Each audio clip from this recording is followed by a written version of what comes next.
Welcome everyone to this session, In Conversation Russia. This is one of the more sort of chattier sessions at the Battle of Ideas. My name is Will Vernon, I'm a producer at BBC News. I'd like to start off by thanking SAB Miller, who are the sponsors for this particular strand of sessions, Wrestling with the World. SAB Miller has supported the Battle of Ideas for a number of years, and we're very grateful for their continued support. The time at which I was initially asked to produce a session on Russia feels like a million years ago now, and in news agenda terms, it kind of is. Russian politics and Russia's place in the world have become increasingly relevant and high on the agenda in recent months, especially with Russia's ongoing support for the Syrian government. Vladimir Putin has increasingly been characterized as the West bogeyman, a role that Moscow hasn't really played since the Cold War.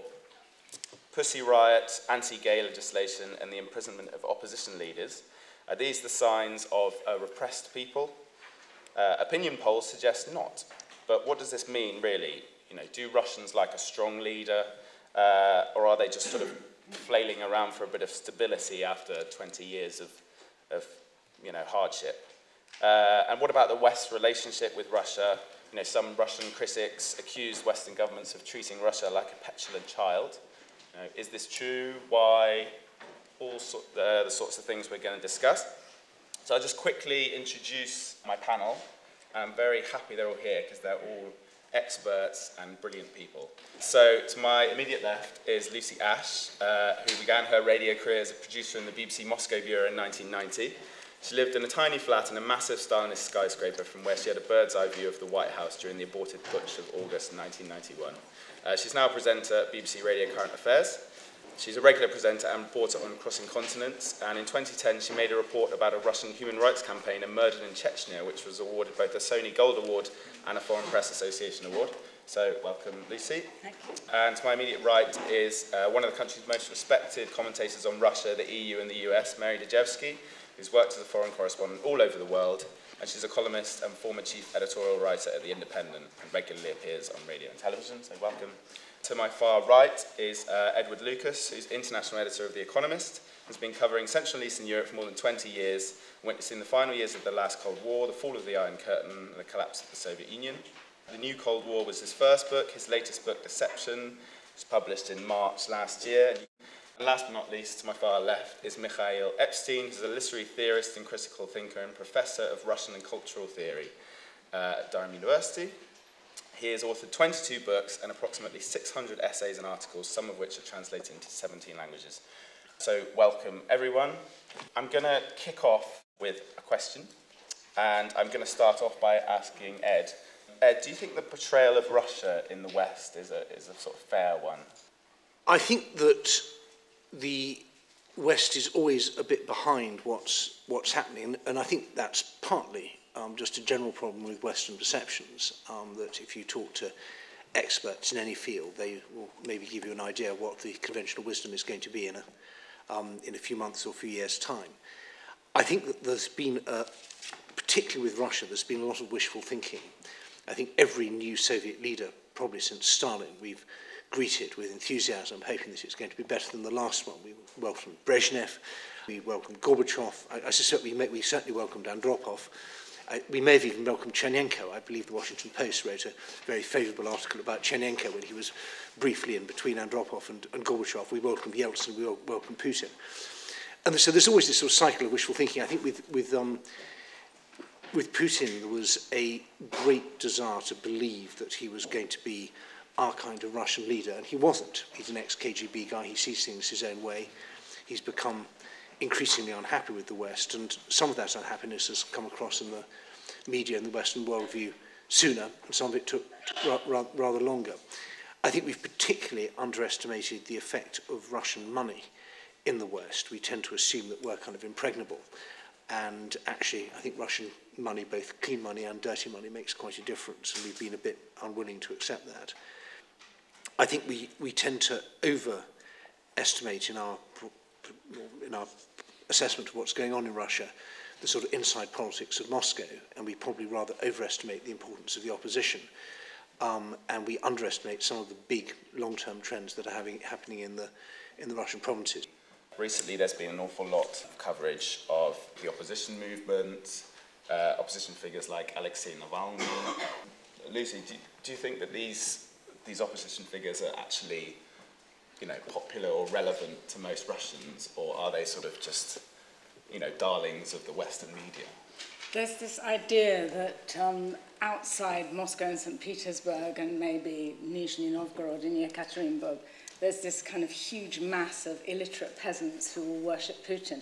And I just don't actually think that that's true anymore. I mean, there's some things that are so dysfunctional in Russia now that it impinges on almost everybody's life, namely the total lawlessness and the fact that the police are a sort of predatory police force. They call them werewolves in epaulets, that's the Russian expression. And a lot of people say to me that if they see a police officer coming down the street, they'll cross over and walk on the other side of the road because they're so afraid of them. It's not a joke. And I went to Primorye, which is, the maritime region of Russia by Vladivostok, to investigate a story that I found very shocking, which is a group of young men who called themselves the Primorsky partisans murdered 2 policemen. And they released a video on YouTube of them hiding out in the forest wearing camouflage gear, talking about how they had to launch this war because they'd been unfairly treated and tortured in police detention, etc. And what really shocked me is how many Russians, ordinary Russians, hailed these people who'd committed murder as heroes. And it showed me that, there is an incredibly deep disillusion with the way that things are run and a real despair about getting justice. I think that's one of the most fundamental things. A slightly sort of bitchy diplomat in the Quai d'Orsay said, Russia is no longer an emerging country, it's a submerging country. And I think that's quite unfair in some respects, and a lot of things have been achieved, since Putin's been in power. As Russian officials never tire of telling you how they got rid of the chaos of the 90s, the chaos, and all that. That is an important point, isn't it, Mary, perhaps? Putin has done a hell of a lot of good in Russia. No. Okay.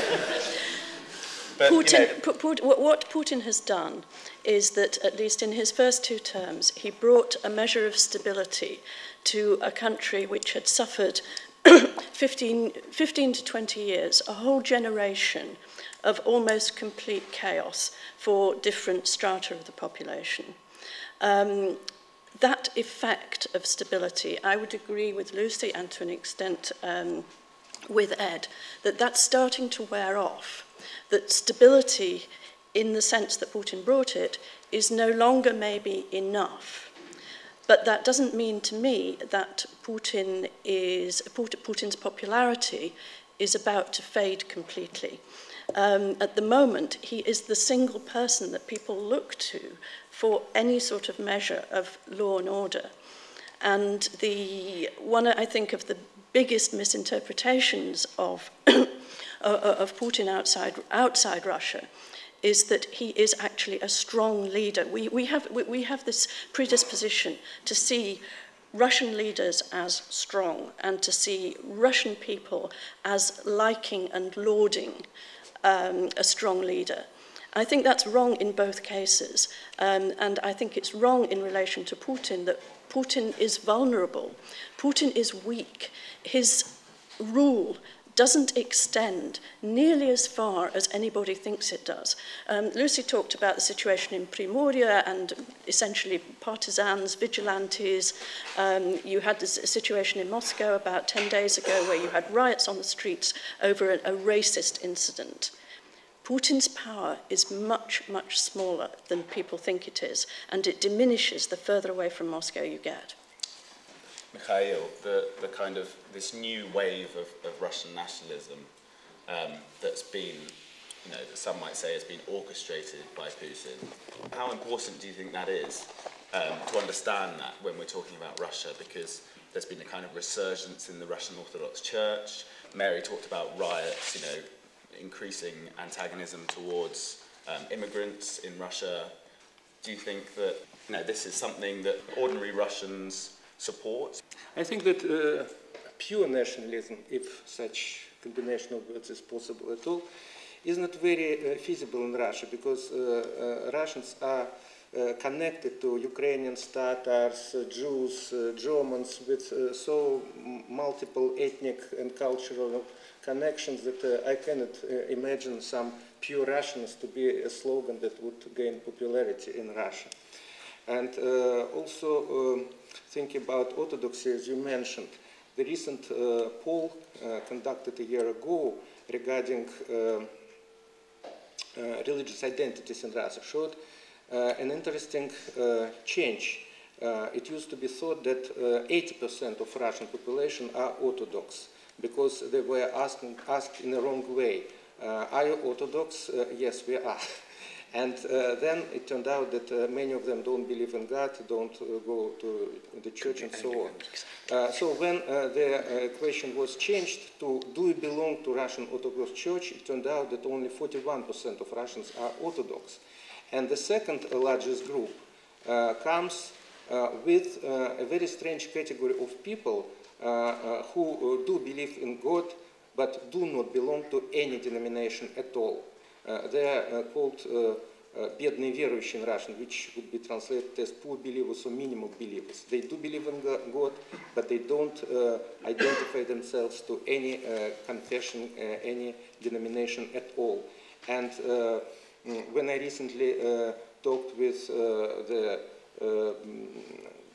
at the Department of Religious Study at Moscow State University, I was struck that even they haven't heard about this group of population. So there is a great disparity between the actuality of Russian beliefs and the level of their understanding. So perhaps it's a more political identity than a religious one.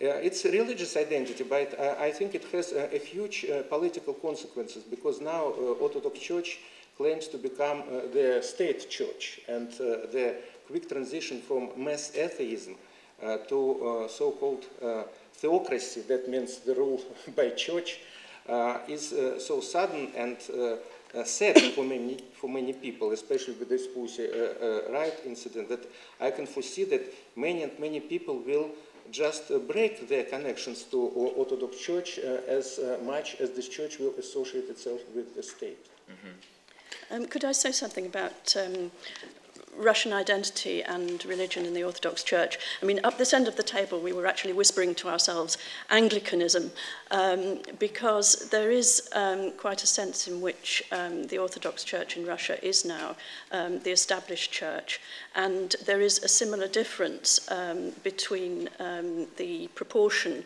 of people who would say they were practicing, they were church-going, as opposed to people who would identify themselves with, as it were, the national component of being Orthodox. And I think there is a distinction there, but I don't think that the 80% figure is completely wrong, or that it's a wrong question to ask people about their identification with Orthodoxy. I'd also add a broader point about national identity, that when communism collapsed at the end of 91, it was presented as indeed the collapse of communism and the extension of the historical process that had been seen right across East and Central Europe. But in Russia, in the old Soviet Union, I think it was also, to an extent, a victory of Russia over the Soviet Empire and over the Soviet Union. And that what we've been seeing for the last 20 years has been a sort of resurgence of being Russian and a rebuilding of Russian national identity.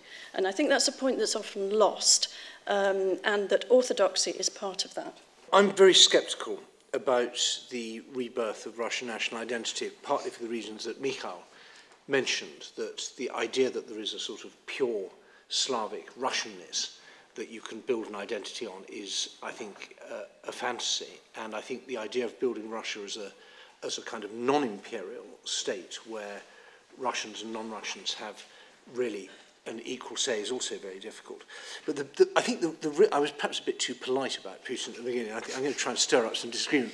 I think it's been a catastrophic failure, actually. He had unlimited money. He had absolutely, the oil and gas revenues were pouring in, and he had enormous popularity. And in the 13 years that he's had, he could have done anything he wanted. And he could have really modernised Russia. He could have built roads and railways and universities and hospitals. He could have sorted out the healthcare and the pension system. He could have really catapulted Russia out of the backwardness, which I think is the long-term legacy of the Soviet Union. And he didn't do it. Instead, he and his friends stole tens of billions of dollars, and they stole it very blatantly. No, he didn't do it because he didn't hold the levers of power to be able to do it. He had enough of the levers of power to confiscate the assets from one lot of oligarchs and then give them to other oligarchs. And just look at the way in which Khodorkovsky, I have no brief for Khodorkovsky, the richest man in Russia, his company, the most valuable company in Russia, was nationalised. Well, fair enough. Maybe it deserved to be nationalised. Maybe it was all based on stolen property. And then it goes to Putin's cronies in a rigged auction. You look at the way that Gazprom has been looted. This is money flowing out of the pockets of the Russian people and flowing into bank accounts in Switzerland and Liechtenstein and actually the city of London and into property prices here. And I think when you say Putin's popular, I think you have to ask, well, hang on, are these hard questions being asked? Because the answer is they're not. Russian television, which is where most Russians get their news, doesn't say to Putin, where's all the money gone? Who are all these immensely rich people that even I can't name in the West because I'm afraid of being sued for libel? Who are all these immensely rich people who managed to buy oil and gas so very cheaply from the state-owned companies and then sell it at world prices? Those sort of questions don't get asked. The questions about how Putin came to power, those apartment block bombings that made everybody panic, so suddenly he went from being zero to hero. Nobody asks about those, and if people do ask about them, not in the mainstream media, if they ask about them outside the mainstream media, they end up dead. So I think the idea that Putin is really, really popular is a mirage. And if you drill down into the polling and you look at and ask people, are you happy with healthcare? Are you happy with education? Are you happy with transport? Are you happy with criminal justice? It's no, no, no, no, no. Okay, so, right. Lots to go on there. I will continue when I've drawn breath. Okay. So I think Putin, though, does remain, according to opinion polls, he does remain popular. And, you know, I think you could say that Russians are under no illusions. They know what kind of system it is. They know what kind of man Putin is. So how is he staying in power? Well, I think, talking about national identity, I think there's quite an interesting trend that was picked up by a young journalist called Ben Judah, who just wrote a book called Fragile Empire, which is very good. I recommend it to everyone. He talks about Putin came to power quite a lot by pulverizing Chechnya. You know, Grozny was destroyed only like Dresden. If you see the pictures of it, it's very shocking. There was a very nationalistic rhetoric about we're going to kind of murder them when they're in the shit house, he said. Talking about the Chechens, there was an idea that he was a real Russian mujik, a strong man, and he positioned himself very much as this saviour of the Russian soul, of the Russian national pride. But then with the oil boom, all these migrants started pouring in to Russia to do the jobs that a lot of Russians didn't want to do. The Tajiks were sweeping the streets, you know, the Uzbeks were on the building sites, as they have been doing all the stadiums for Sochi recently. And Putin's a little bit in a bind here because, you know, on the one hand, he says that the collapse of the Soviet Union was the greatest geopolitical tragedy of the 20th century. So he can't be too nationalistic against all these people that have come from the former republics. And I think that sort of contradiction is one of the biggest challenges that he's facing at the moment. And the tide of xenophobia in Russia is truly frightening and appalling to witness, as those attacks on the market showed last week. The tide of xenophobia is, of course, not unconnected with the resurgence of Russian identity. And, I mean, as Lucy rightly said, the leadership is in a huge dilemma because on the one hand it's saying we need more manpower, we've got a shortage of people, we need the country to be rebuilt, we've got very few people, relatively few people to do it. Those people are going to come in from the former Soviet republics, they speak Russian, they know how we do things, and at the same time the risk is that there's going to be rioting on the streets. And the point that I'd just like to make in connection with that is that when we look from here, the opposition to Putin is usually represented as being people like Navalny and people that we like because they look closer to us in their priorities and in their political views.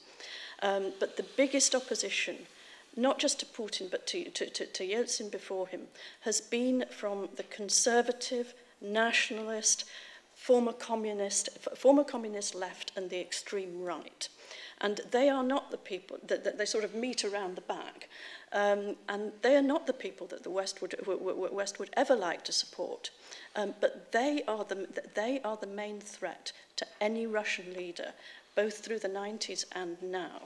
And it's absolutely wrong to say that the political threat to Putin comes from liberals like Navalny. It doesn't. It comes from extreme nationalists and from conservative, sort of egalitarians, nostalgic for communism. I think it's important to point out that a lot of these extremist groups are actually sponsored or run by the FSB in order to scare the West. And we saw this all through the 90s. Whenever Yeltsin needed, I was a correspondent in Moscow in the 90s, and whenever Yeltsin needed more money from the IMF, you'd immediately see some skinheads, rather confused-looking skinheads, marching up and down in Moscow, so he could turn around and say, "See, there's a spectre of fascism. Give me the money." And I think that it may be a sorcerer's apprentice thing, that having flirted with extremism, both, I would argue, in the extremists in the Caucasus and these Russian skinheads, that they may have taken on a life of their own, in which case that is troubling. But it's certainly one of the themes that the Putin propagandists and other sort of water carriers come out with again and again, is if you don't like Putin, you'll like who comes next even less. And of course the implied message of that is therefore be nice to Putin. And I think that's betraying the people of Russia, who deserve to be run neither by crooks nor by fascists. Mikhail, do you think we're sort of looking at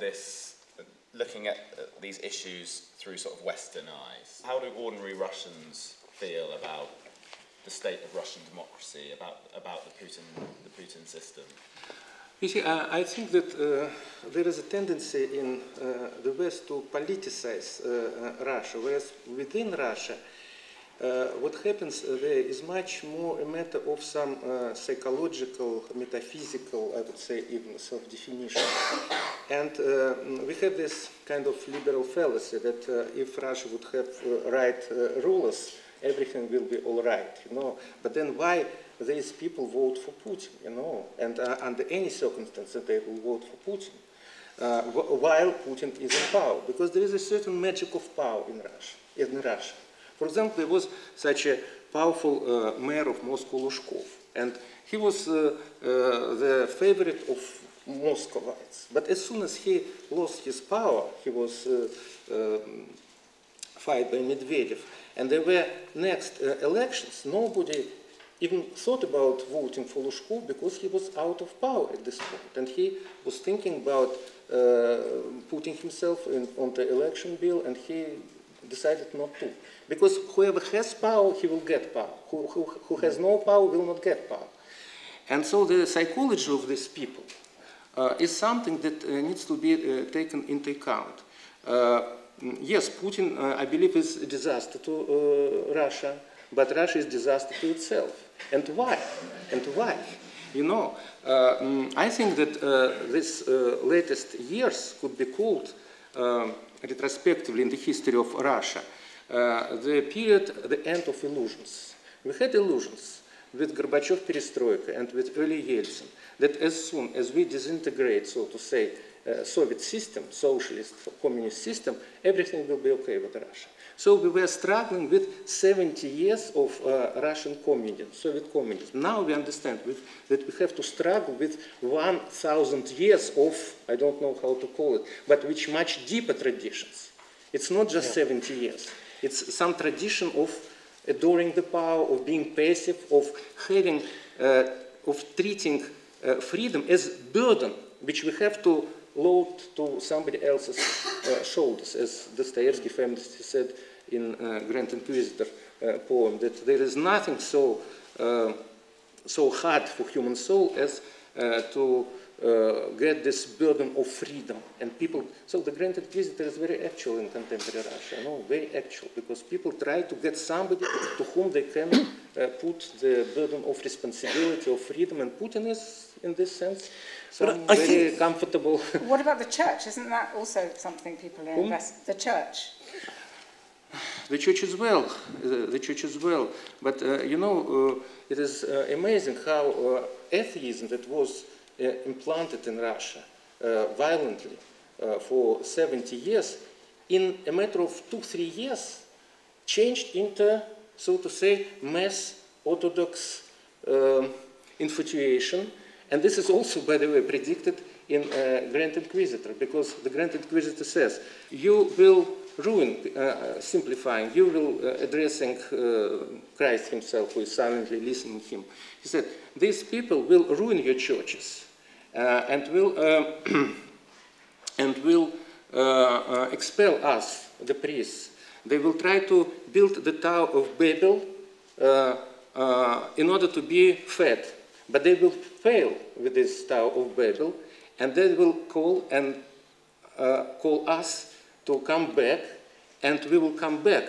And by that time we will be persecuted, but we will come back and we'll finish this Tower of Babel in your name, and we'll lie at you in your name.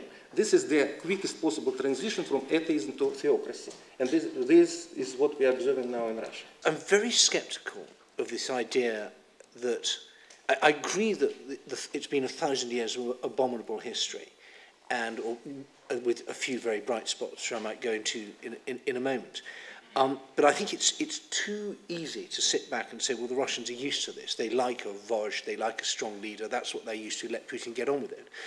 And if anyone here hasn't read it, I suspect most people haven't, but there's a brilliant book by Alexander Etkind called Internal Colonization, which is, and he was at Cambridge, now moved to Italy. But his argument, which I think is a really good one, is that Russia is perhaps the only country in the world whose rulers have treated it the way most countries treat their empires. And it started off with fur. Fur was the oil and gas of the 14th, 15th, 16th, 17th, 18th centuries. And you saw this ruthless gang in Moscow, first of all destroying Novgorod and then just pushing its reach further and further east and west. And when the fur ran out, they would just go they would go further on. And his argument is that it encourages a kind of rapacious rent-seeking behaviour, where you don't try and run the country in the way that a proper government should, thinking about its long-term wealth and the citizens. You just try and extract money from it, either from the natural resources or from the rents. And I think that does have deep roots, but I don't blame the Russian people for that. I think it's a tragedy for Russia that it still has these natural resources that are so highly priced. And I actually think the best thing that could happen for Russia right now, and actually since the 90s, is a collapse in the oil price and an uncoupling of the gas price from the oil price, and a properly enforced European single market where they can't do all this rent-seeking, because that would pull the rug from underneath the Kremlin's business model. And we tend to over-personalize things. We tend to think this is Putin. Putin is the front man for a business model. If you can really do something about the business model, you may get rid of Putin and maybe also the regime. Mary, do you think that maybe a lot of the things that Ed's talked about, you know, dirty money, crime, corruption, you know, the Russian rulers treating their own people like vassals. Do you think a lot of these kind of Cold War stereotypes, these kind of spy stories, do you think they're a useful way of talking about Russia? No, I think they're an extremely damaging way of talking about Russia. And I think that the extent to which the whole discussion of Russia over the last 20 years has been, as it were, seen through the shadow of the Cold War, has been extremely damaging. And there's a very strange contradiction here to my mind, which is, on the one hand, the whole discussion of Russia is dominated by a view dictated by the Cold War, by the 60s, 70s, 80s. And on the other hand, one of my biggest complaints about reporting about Russia today is a lack of historical awareness, a lack of how the Soviet Union, how Soviet life actually really was through the 60s, 70s, 80s. And that people who say, well, there's been no change, or it's just the same old Russia or the same old Soviet Union, nothing's really changed in 20 years. Actually, huge amounts of things have changed. But the problem is that we don't see that, and some of it's because of the preconceptions from the Cold War. Some of it is because we concentrate, understandably, on some of the extremely negative things, and we don't look at some of the very positive things. One of them being the enormous increase in standards of living for your average Russian over the last 20 years. 30 years ago, Russians would be getting up at dawn, standing in queues, not able to get meat, fresh fruit, juice at any reasonable price. There would be huge black markets in all of these things. Now there are supermarkets all over Russia where people can get decent produce at prices they can afford. And this has happened in 20 years. I mean, to my mind, this is, every time I go, this is little short of a miracle. So I think that in some ways we exaggerate some things and don't notice other things, because in those particular, relatively, I know that Ed and other people will say, well, ease of daily life is really nothing. No, I don't say that compared with the sort of bigger, the bigger ideas of repression and corruption. But I do think that you've basically got to sort that out. And maybe then you'll be able to sort out ideas of, you'll be able to sort out problems of police corruption, politics, everything.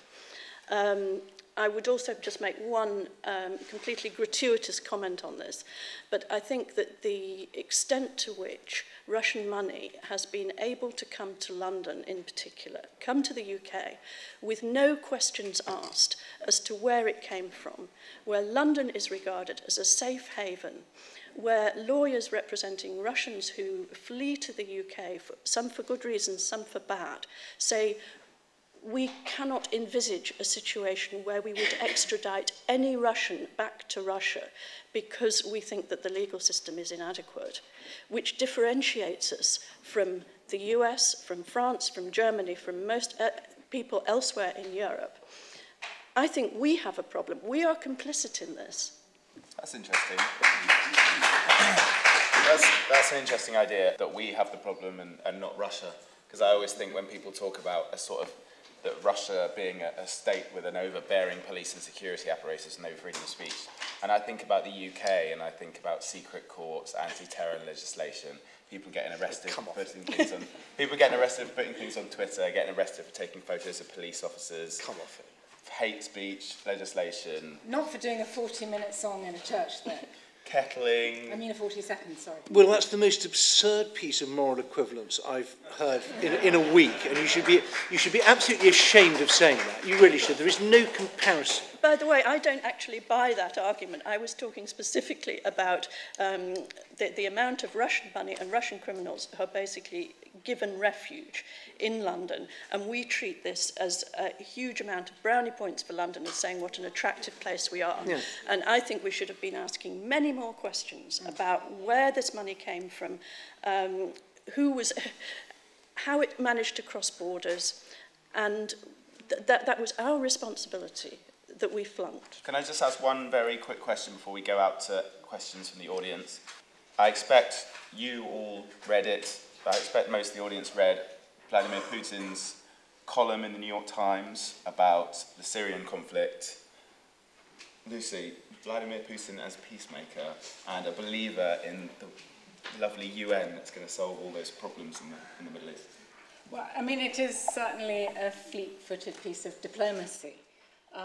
And I think, you know, looking at it through Russian eyes, you can see why a lot of people in Russia feel the West has no right to give them lectures about how to do things, and why the West may have, in many respects, lost moral authority. When they look at, you know, America's foreign policy in Afghanistan, Iraq, it doesn't look exactly very impressive. But, you know, I think that it is very dangerous when you start sort of saying, well, making these kinds of moral equivalences, because I just think that, you know, you want to encourage a higher standard. behaviour and not sort of like look at the worst thing that America might have done to base their foreign policy on. Say it's all right because they've done this, you know, they've behaved badly in Abu Ghraib, so it's fine if we sort of torture our prisoners. I mean, that's ridiculous. And I think that, you know, the fact that bloodshed was averted possibly through this is good, but, you know, you can't... Bloodshed's continuing. I mean, yeah, I was just going to say that there's no way of knowing sort of whether it will actually, at the end of the day, have saved that many lives or not. And, you know, there are Russian weapons still being supplied to government troops in Syria, and, you know, there are horrific stories every single time you pick up the newspaper about what's going on there. But are those government troops fighting Islamists, extremists? We've ended up with an ideal situation for Putin where you have to choose between his fascist charm and Al-Qaeda. And I think it's very fleet-footed diplomacy. But I would just draw everyone's attention to the fact that there was a time when perhaps a bit of pressure on Assad might have weakened his belief in his invulnerability. And that was a time when the opposition in Syria was largely moderate, although also quite ineffective. But I think we probably want to go on to questions from the floor rather than a whole separate series. I've got about 15 very hostile things that I want to say in a friendly spirit to Mary. But I'm going to save. Okay, well let's go out to the audience. Yeah, one of the most chilling scenes that I saw in the Pussy Riot film, A Punk Prayer, was when Putin was being asked, was on state TV, and he was being asked, about his stance, and he said, well, I didn't want to involve myself in this issue, it shouldn't really be my business, but I think it's the business of the state to protect the feelings of the Russian people. Do you think it's quite a sort of chilling kind of move? And I have to confess, now that I've heard that he's not so much a fascist dictator, but maybe an elite technocrat with little power who doesn't believe in infrastructure, I think maybe he is a bit more of a Western leader than we give him credit for. I mean, the more serious question that I do want to get into is how effectively does Putin manage the threat of kind of Western intervention within his policies? Does that help shore up his power? That seems to be the perception, that he can use the idea that Russia has been dictated to by aid organisations, NGOs, the UN, to prop up his power? Or is that actually just an illusion that he sells back to the West? Hi, I'm from Vietnam, and I also work in the oil and gas industries before, so I can relate a bit. So firstly, in terms of oil and gas, it takes a lot of money. It takes like $1 billion to, to explore an oil field to see if it has oil or not. So, and it takes a lot of money to maintain the oil field.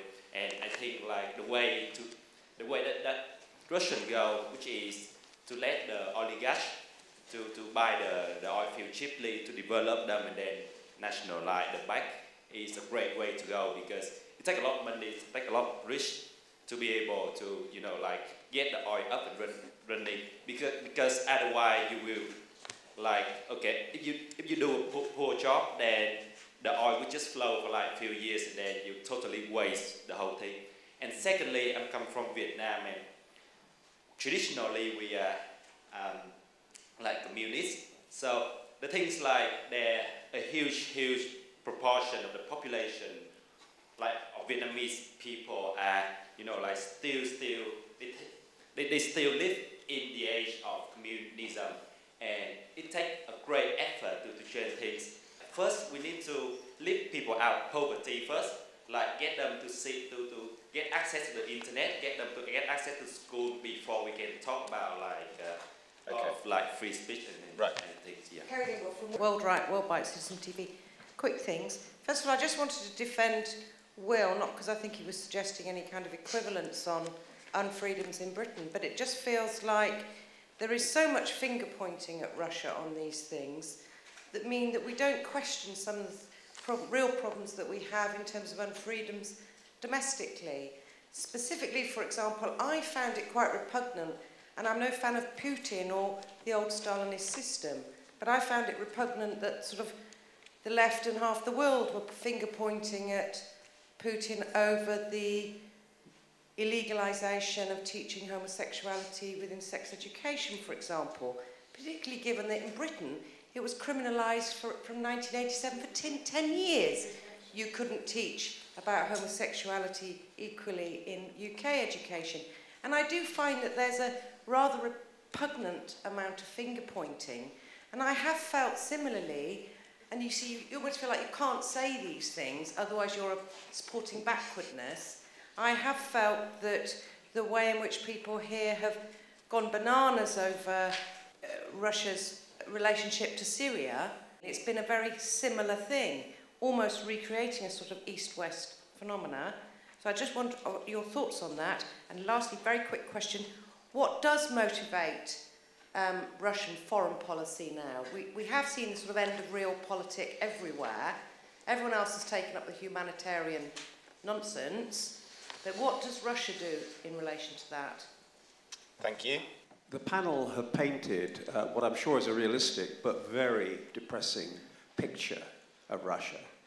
I just wondered if you see any way in which there might be a positive way forward. Is this going to stay the same for many years, or do you see any prospect for positive change? Mikhail, you want to address any of the points there? Well, the last question. You see, it usually coincided in Russia, I mean, political stagnation with cultural proliferation. And this was the case in the early 20th century with the silver age of Russian culture, whereas there was very reactionary and hopeless situation within Russia. Then it was the case in the 1960s.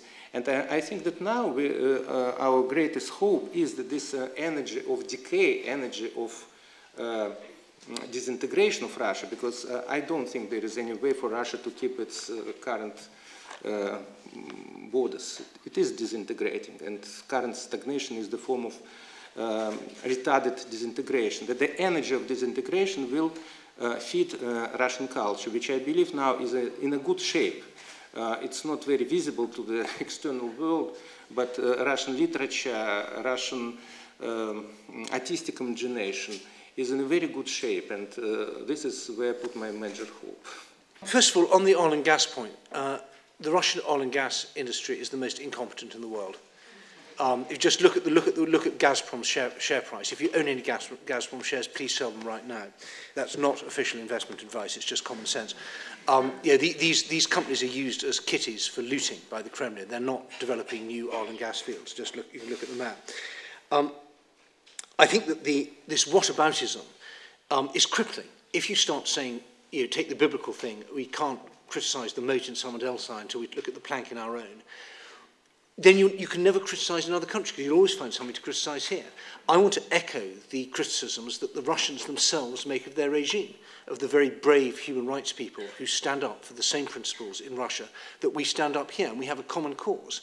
And I think it's appalling to say to them, because we're worried about the GCHQ, or because we're worried about Northern Ireland, or because we're worried about this, we're not going to support you in your struggle against a bunch of fascist crooks who are ruining and looting your country. I think it would be despicable. I think the governing principle of Russian foreign policy now is a kind of anti-Westernism. Find out what the West wants and try and block it. And they do that pretty effectively. They're helped by the fact that we do what we do so incompetently. But they highlight both our lack of moral high ground and our divisions and all the other things, and they're doing quite a good job.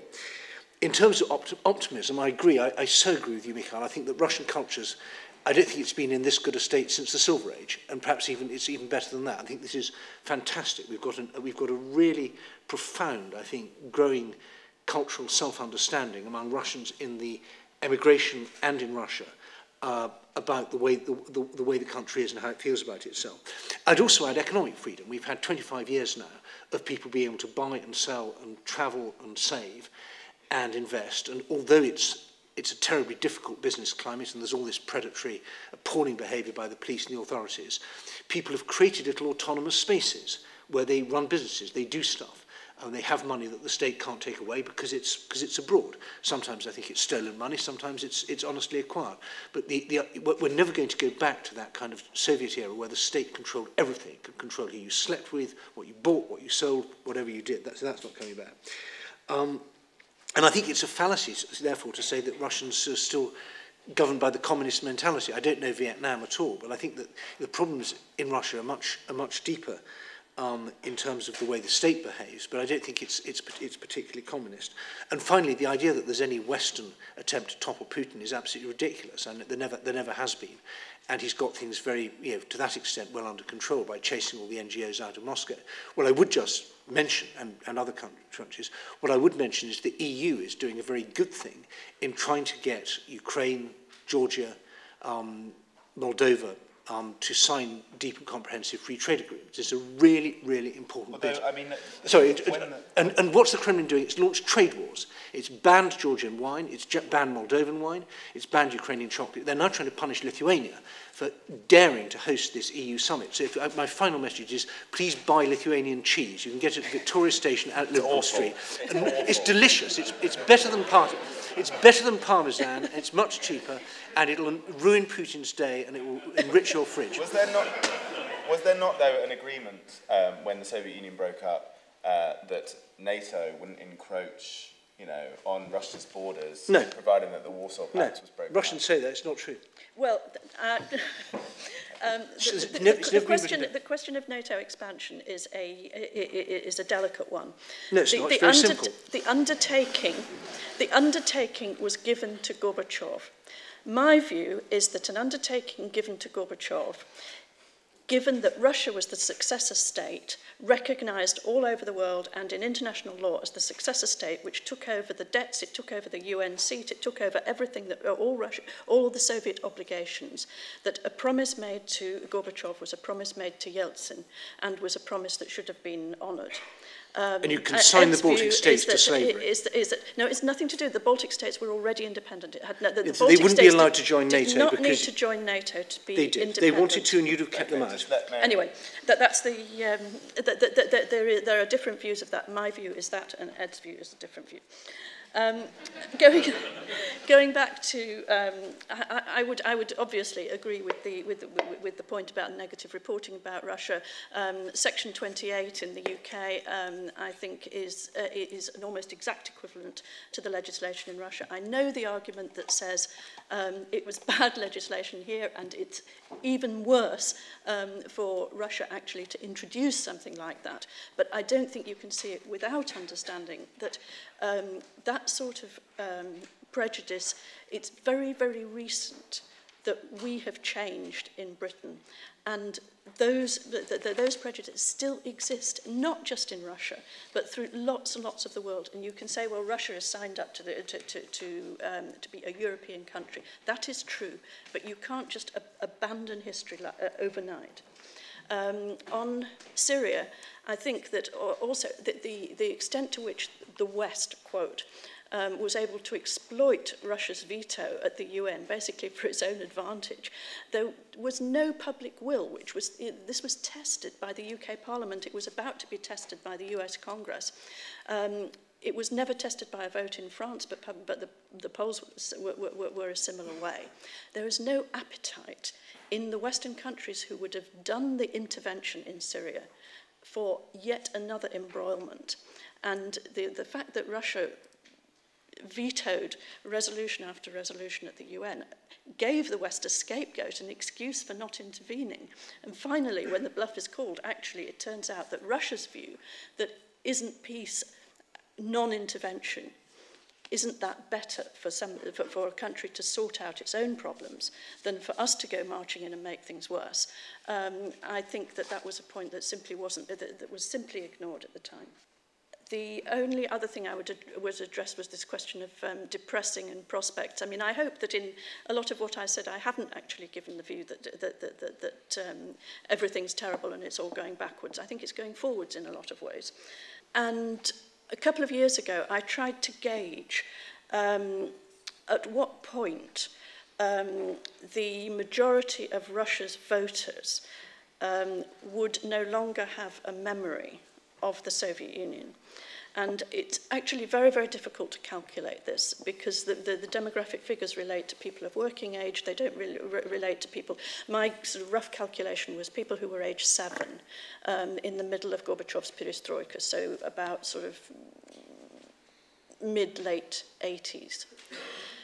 And my calculation came up with the tipping point at which there would be a majority of voters with no living memory of the Soviet Union would come round about now, between the last presidential election and the next presidential election.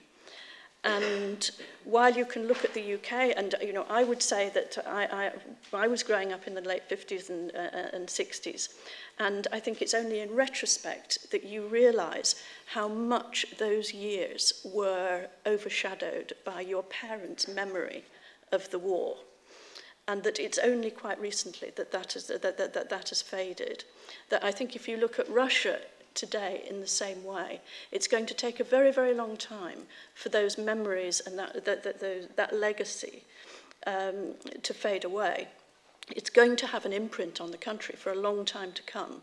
But the actual experience of Soviet communism, the people that there will be a majority within the next 5-10 years, there will be a majority of voters, people influencing opinion in Russia, who do not have a memory of the Soviet Union. And then I think things are going to change. Whether we like the direction of that change, of course, that's a different matter. But I think things are going to change very considerably. Excellent. Lucy? Talking about the Second World War and about the Soviet mentality, I've just been with a bunch of diggers. They're volunteers, and they exist all over Russia. And they go around looking for the remains of soldiers from World War II. And at the outset, I thought this is probably some sort of government-sponsored thing. Sure enough, when I get to the camp in the forest, there's a picture of Lenin hanging up over the stove while they're making shashliks. And I think this is all this strange, nostalgic throwback to Soviet times, and it's a bit creepy. But actually, it was more nuanced than that. And the place where these soldiers fell, they were under the command of a general who was trashed in history because he surrendered to the Nazis. All his soldiers as well were just left in the forest. I mean, I can't tell you how shocking it is that they're just lying under this much moss and leaves. There are bones everywhere, grenades, bullets. And what emerged talking to these diggers is I feel that there's this kind of birth of a sort of real civic society in them, because they say that they don't like this cult of the unknown soldier, which has been going on through the whole Soviet period with the flame and everything. They say, why are we proud of that? It's something we should be ashamed of. All these people, they were all fathers, brothers, sons, they were all individuals who fell here. And they said, this contempt in Russia for the individual is something that I think more and more people are challenging. On another positive note, I think that, social media is flourishing. Not that many people under 35 are getting their news from television anymore. And I think people are very, very aware. And I'm very impatient with this idea that the Russians aren't fit for democracy, that they need a strong leader. I just think, from all the people that I speak to, I just think that's manifestly untrue. Yeah. Thank you. Have we got some really super fast questions? We haven't got a lot of time left. Just a little insight into the British government attitude. In discussion with a former Foreign Secretary, Member of Parliament for Blackburn, he pointed out to me that all you need to know about Putin is that his grandfather was Stalin's cook. Just a quick comment to Mary's point about how money comes in from Russia and the ex-Eastern Bloc. So it relies on lawyers, the KYC, fiduciary duty, and of course lawyers extract not a direct commission but a benefit from every penny which comes in, and perhaps leaving such large moral questions in the hands of lawyers is a lesson there. There have been a number of market reforms in Russia. For example, the IPO of the Moscow Exchange this year and a new super regulator under the central bank. Do you foresee that Moscow could take on New York or London in the next 10 years as a financial centre? No. So it's not something we hear about very often. What kind of advancement do you see culturally and economically east of the Urals? I went to the place where Khodorkovsky used to be locked up in Chita, which is on the Chinese border, because I heard that there was a huge amount of illegal logging going on there that even the Environment Minister was shocked by, and it's quite hard to shock ministers. It seemed that people were so desperately poor there and so sort of in this swamp, this bolata that they talk about in Russia, that they would sell a tree trunk, which is worth about $100, just a pine tree trunk, for a bottle of vodka. Then I go onto the other side of the border, into China, into a place called Manjuli, which like 20 years ago, there was nothing there. It was just a tiny little settlement.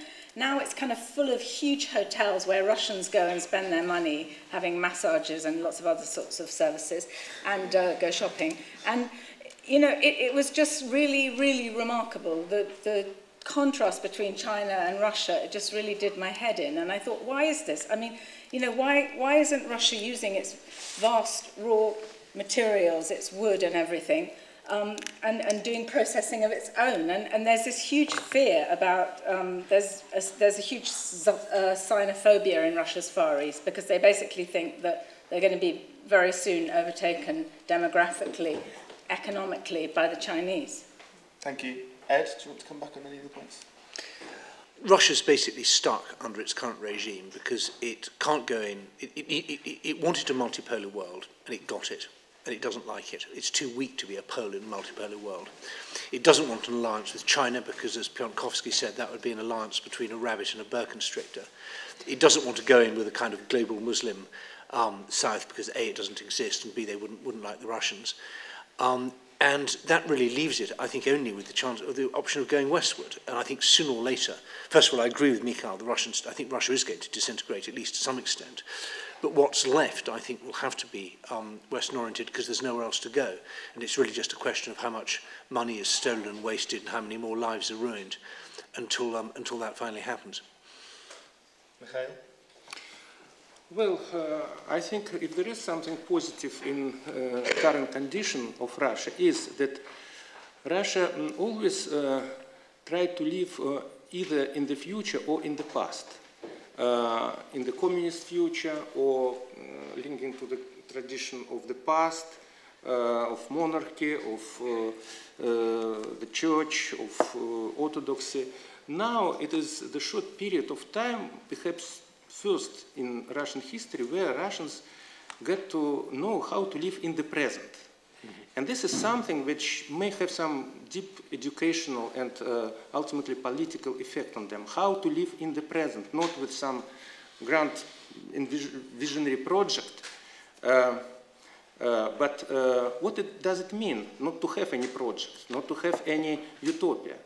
And I think this is what is both spiritually and pragmatically positive about Putin's spirit, not due to Putin, but contrary to Putin, so to say. I'd just like to say one thing about development east of the Urals. I think it's very patchy. I think there are places like Chitan, close to the Chinese border, where the development is all on the other side and it's very, very, very conspicuous. But if you go to somewhere like Vladivostok, Nakhodka, you go to Krasnoyarsk, these places have, economically, they're flourishing, but they're also an illustration of being far from Moscow. You're very little under Moscow's influence, and they are an illustration of how the central writ doesn't run so far from the centre.